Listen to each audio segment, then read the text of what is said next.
Sebelumnya dikabarkan pemerintah akan mengeluarkan dana sebesar 405,1 triliun rupiah pada APBN tahun 2020 untuk penanganan COVID-19.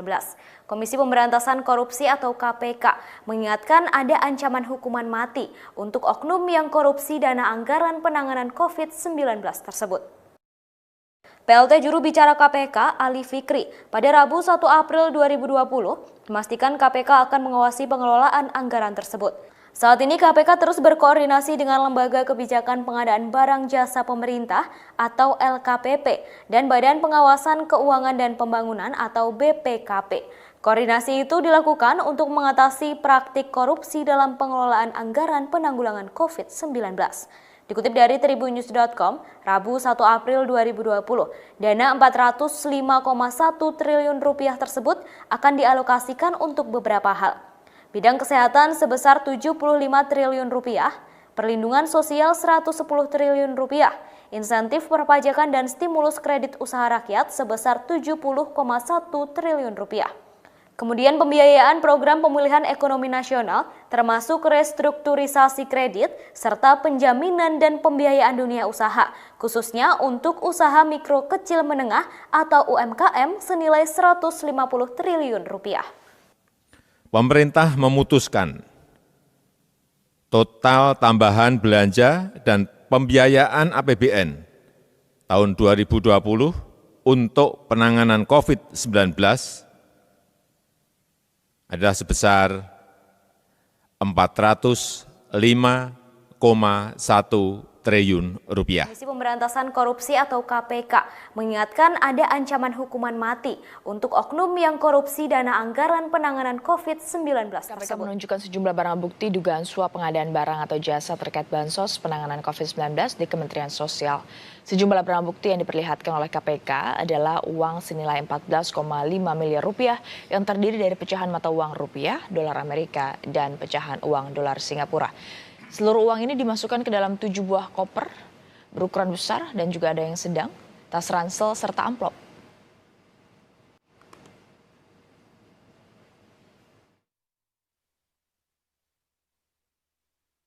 Uang sebelumnya telah disiapkan oleh AIM dan HIS di salah satu apartemen di Jakarta dan di Bandung, yang disimpan di dalam 7 koper, 3 tas ransel, dan amplop yang jumlahnya kurang lebih 14,5 miliar. Menurut rencana, Juliari akan menjalani pemeriksaan 1 kali 24 jam untuk menentukan hasil ditahan atau tidak oleh KPK. Sementara 1 tersangka lainnya berinisial AW diminta segera menyerahkan diri. Berikut pernyataan juru bicara KPK Ali Fikri kepada Niluh Puspa di program Kompas Pagi tadi. Setelah menyerahkan diri pada sekitar pukul 3 dini hari tadi, Menteri Sosial Juliari Batubara, apa proses selanjutnya ini? Iya, Mbak Nilu, tentu setelah tadi menyerahkan sekitar jam 2.50 ya, akan dilakukan pemeriksaan lebih lanjut ya oleh tim penyidik KPK karena yang bersangkutan kan juga sudah ditetapkan sebagai tersangka ya. Nanti berikutnya tentu akan dilakukan upaya paksa penahanan menyusul 3 orang yang sebelumnya telah dilakukan penahanan rutan oleh KPK begitu ya. Mas Ali Fikri, ya. Terkait dengan kasus ini, kemudian aliran dana kemana yang atau siapa saja kemudian, apakah mungkin ada tersangka baru begitu di dalam kasus ini selain 5 tersangka yang sudah ditetapkan? Ya tentu peluang pihak-pihak lain sebagai tersangka itu kan nanti tergantung dari hasil pemeriksaan dan konfirmasi dari bukti dan saksi-saksi yang akan diperiksa oleh KPK ya. Artinya kalau dari konstruksi perkara yang ada ya sangat dimungkinkan kemudian sejauh ada bukti permulaan yang cukup untuk menetapkan pihak lain sebagai tersangka pasti akan kami lakukan. Komisi Pemberantasan Korupsi atau KPK mengingatkan ada ancaman hukuman mati untuk oknum yang korupsi dana anggaran penanganan COVID-19. Kasus dugaan korupsi terkait bantuan sosial COVID-19 menghentak negeri ini, apalagi bansos sangat diperlukan masyarakat dalam penanganan pandemi COVID-19. langkah-langkah KPK memburu koruptor di institusi pemerintahan termasuk dugaan korupsi bansos di Kemensos lantas mendapat apresiasi pemerintah, termasuk dari Menko Polhukam Mahfud MD. Bagaimana pemerintah memastikan tidak ada lagi celah penyelewengan di lingkungan eksekutif? Kita terhubung dengan Menko Polhukam Mahfud MD. Pak Mahfud, selamat malam. Assalamualaikum. Waalaikumsalam, Sofi. Sehat ya Pak ya? Ya, sehat, alhamdulillah. Pak Mahfud, begini, sejak awal Presiden Jokowi sudah mengingatkan supaya semua menterinya berhati-hati dengan uang rakyat. Jangan dikorupsi. Ini tadi Pak Igi juga diulang lagi oleh Pak Presiden. Tapi ternyata sudah 2 menteri terlibat korupsi ditangkap KPK selama 10 hari terakhir. Apa ini pemerintah kecolongan atau sejak awal memang salah pilih orang? Enggak juga kalau kecolongan ya. Soal salah pilih orang itu kan terserah penilaian publik masing-masing, karena seleksi di dalam jabatan menteri itu sepenuhnya ada di presiden, dan kemudian presiden berkoalisi dengan partai-partai, tentu di situ ada negosiasi. Itu biasa saja di politik dimanapun. Tetapi Sofi, yang ingin saya katakan memang betul bahwa presiden itu sejak awal pemerintahan pertama pada saat sidang kabinet pertama lalu mengatakan jangan sampai korupsi. Kemudian tanggal 5 November, seluruh gubernur, bupati, wali kota se-Indonesia, Pangdam, Kejaksaan Tinggi, Kapolda, para menteri dikumpulkan di Sentul. Sekitar jumlahnya banyak sekali, lebih dari 2.000 orang pada waktu itu. Presiden mengatakan jangan sampai korupsi. Jangan juga mencari-cari orang, kesalahan orang untuk dituduh korupsi. Menggigit orang. Nanti kalau itu dilakukan akan saya gigit sendiri, kata Presiden. Nah, oleh sebab itu Presiden minta agar KPK, Kejaksaan dan Polri supaya melakukan pengawasan tetapi jangan mencari-cari kesalahan. Tegakkan hukum dan berantas korupsi, karena korupsi itu musuh paling besar negara kita saat ini. Itu Presiden tanggal 5 November di Sentul.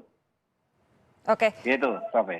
Begini, ini kan yang dikorupsi yang jadi masalah saat ini. Kemarin kita kaget dengan korupsi ekspor benur. Tapi yang satu ini jadi spesial lagi karena yang diambil adalah uang yang seharusnya untuk rakyat yang saat ini terhimpit COVID-19 yang oleh pemerintah sendiri sudah dicanangkan sebagai bencana non alam. Apakah ada presiden ada wanti-wanti spesial untuk urusan bansos ini? Ketika menteri sosialnya yang dipasrahi untuk memberikan bantuan ini justru mengkhianati amanah dari presiden sendiri? Secara khusus karena ini akhir pekan ya, belum ada pesan khusus atau komentar langsung kepada saya atau kepada para menteri, karena presiden langsung berkomentar atau memberi statement di akhir pekan ini dari istana tadi. Ya. Tetapi seingat saya pada bulan Maret itu presiden mengumpulkan para menteri ketika ada rencana mengeluarkan perpu untuk pendanaan COVID yang besar ini. Nah, presiden pada waktu itu mengundang Ketua KPK Pak Firly Bahuri, tolong Ketua KPK rambu-rambu disampaikan pengawasan agar tidak terjadi korupsi di dalam penggunaan COVID ini. Karena korupsi terhadap dana COVID ini adalah satu kejahatan yang luar biasa. Betul. Seperti korupsi itu sendiri, karena apalagi dalam keadaan bencana seperti ini. Itu saya ingat Pak Firly diundang ke istana bicara tentang itu di depan para menteri gitu. Pak Mahfud, ini saya yakin Anda tahu ini santer sekali di media sosial, karena saya tahu juga Anda aktif di media sosial. Begini, ada yang menyebut sebagian politisi bahkan di media sosial menyatakan kalau yang dikorupsi adalah uang rakyat yang tengah terimpit kesusahan seperti pandemi ini, hukuman yang layak adalah hukuman mati. Pak Mahfud sempat bilang kalau ada perangkat hukum untuk hukuman mati bagi koruptor itu sudah ada. Tapi dari tadi Pak Firly menyampaikan dalam konferensi pers pasal yang dikenakan kepada Juliari Batubara adalah pasal 12A atau B atau pasal 11 Undang-Undang Pemberantasan Tipikor. Di situ paling banter pidananya adalah paling singkat 4 tahun, paling lama 20 tahun atau seumur hidup. Jadi gimana ini Pak tanggapannya Pak Mahfud? Kan kalau hukuman mati kan adanya di pasal 2 ayat 1 Undang-Undang Tipikor ya? Iya, pasal 2 ayat 1 Undang-Undang Tipikor menyebut seperti itu, hukumannya minimal 4 tahun, maksimal 20 tahun. Itu kalau korupsi biasa. Apa korupsi biasa itu? Memperkaya diri sendiri atau korporasi atau orang lain dengan cara melawan hukum dan merugikan keuangan negara, itu biasa. Tapi ada pasal 2 ayat 2, itu di Undang-Undang nomor 31 tahun 99. Betul. Kalau korupsi dilakukan dalam keadaan tertentu bisa dijatuhi hukuman mati, gitu. Tapi kalau Pak Firly menyatakan yang dikenakan adalah pasal 12A atau B atau pasal 11, berarti kan ini tidak ada pasal 2, Pak, tidak ada klausul untuk hukuman mati. Iya, nanti terserah KPK ya. Nanti kan terus berproses pendakwaan itu. Nanti kita lihat. Tetapi jelas ada perangkat hukum kalau dilakukan dalam keadaan tertentu. Nah, keadaan tertentu itu ada 4 yang menurut saya memang tidak secara langsung bisa diterapkan secara definitif terhadap kasus ini. Pertama, negara dalam keadaan bahaya. Nah, sekarang tidak ada negara dalam keadaan bahaya berdasar undang-undang. Yang kedua, sedang terjadi bencana alam nasional. Nah, sekarang ini pemerintah sedang menyatakan bencana non alam. Nah, banyak orang mengatakan justru bencana non alam COVID ini lebih besar dampaknya daripada bencana alam nasional. Lalu yang ketiga, negara dalam keadaan krisis ekonomi dan krisis moneter. Nah, sekarang negara ini sedang resesi. Saat ini sedang resesi. Cuma secara teknik yang dikatakan resesi itu memang tidak sama dengan krisis ekonomi. Resesi itu adalah manakala pertumbuhan pendapatan negara itu, pertumbuhan ekonomi kita minus 2 kuartal berturut-turut, itu resesi namanya. Nah, tinggal kita sekarang mencari tafsirnya tentang ini. Mungkin Pak Firly sulit menemukan kaitan langsung antara dua syarat ini dengan apa yang terjadi pada Pak Yuliari Batubara. Oke, Pak Mahfud, apakah Anda ingin bilang bahwa untuk saat ini okelah KPK mengenakan pasalnya pasal 12A atau pasal 12B atau pasal 11, tapi ada kemungkinan nanti bisa berkembang begitu ya kalau dilihat ada bukti-bukti yang sesuai untuk kemudian dikenakan pasal 2 ayat 2. Betul, Pak? Bisa, tinggal mencari ahli gitu ya. Apakah bencana alam nasional ini lebih kecil dibandingkan dengan bencana COVID yang sudah ditetapkan juga oleh negara berdasar Perpres. Kemudian apakah krisis ekonomi dan krisis moneter ini sama dengan yang kita alami sekarang? Kalau secara ilmiah itu bisa ditemukan, tentu dakwaan tuntutan bisa dilakukan ke situ juga, dakwaan dan tuntutannya. Gitu, Sofi. Pak Mahfud, begini, ini kan kalau Kemensos itu kan ada di portofolionya Pak Muhadjir ya, PMK ya, otomatis betul, yang PLT-nya pasti Pak Muhadjir. Tapi apakah Pak Mahfud sudah ada pembicaraan dengan para menko-menko lainnya? Kira-kira evaluasi untuk program Bansos COVID-19 akankah terjadi dan kalau iya seperti apa? Tentu kami rutin biasanya melakukan evaluasi, dan evaluasi itu nanti bukan di tempatnya Pak Muhadjir karena sekarang ketuanya itu Menko Perekonomian. Gitu, Rafi.